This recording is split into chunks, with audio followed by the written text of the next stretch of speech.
and welcome to the latest video summary of industry news brought to you by Estate Agent Today and Letting Agent Today. The focus this week has been on the new government and new legislation that will affect the UK's estate and letting agents. Announced as part of the Wednesday's Queen's Speech, the Housing Bill confirmed numerous policies outlined by the Conservative Party in its pre-election manifesto. The bill confirmed that the right to buy scheme will be extended to 1.3 million housing association tenants, and what the government says is a bid to make housing more accessible for all. To finance the extension of right to buy, local authorities will be required to sell off their most expensive vacant council properties.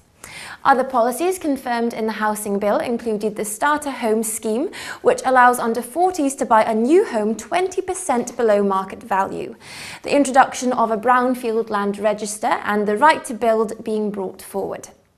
The reaction to the government's housing policies has again been mixed among agents, but something that received more widespread disapproval was the announcement that the government has allegedly ruled out any regulation of sales agents.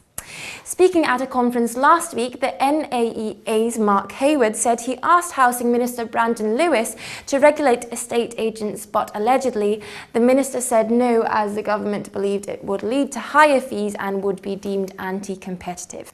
Over in the lettings industry, David Cameron surprised many with a shock announcement just before the bank holiday weekend. Speaking ahead of this week's Queen's Speech, the Prime Minister said that landlords and agents would soon be expected to check the immigration status of tenants. Cameron blamed the previous coalition government for the fact that the right to rent scheme had yet to be rolled out nationwide, and that the Conservatives want landlords to be able to evict illegal immigrants more quickly. In response to the Prime Minister's speech, the head of lettings at London agency Carter Jonas has warned the government not to rush ahead with the national rollout of immigration checks. Lisa Simon says it's difficult to see how any sensible wider rollout of the regime can go ahead before the outcome of the pilot scheme, which has been analysed.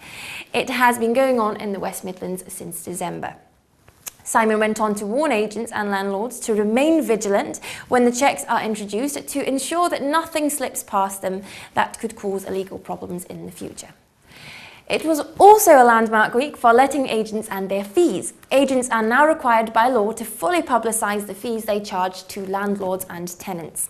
Under the Consumer Rights Act 2015, agents must prominently display a list of their fees at each of their offices as well as on their websites.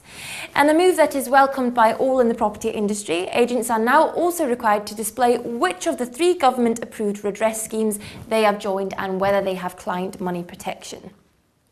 Back to the sales industry, and an East Midlands agent's regional press advert has been banned by the Advertising Standards Authority.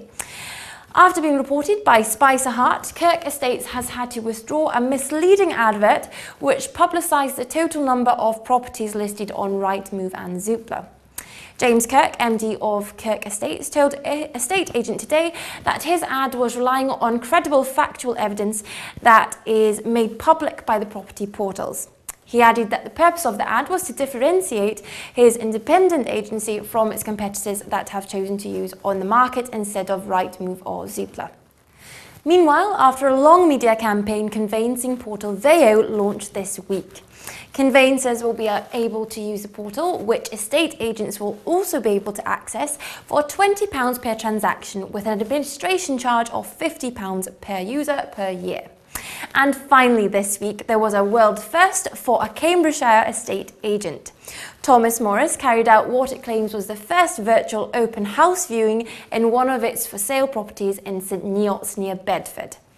The event was broadcast live via an app called Periscope and attracted over 50 viewers. Our congratulations to all involved. That's it from us for now. Now, it may not be a world first, but we'll be back next week with another video roundup. Until then, keep up to date with industry news every day on Estate Agent Today and Letting Agent Today. Thanks for watching. See you next time.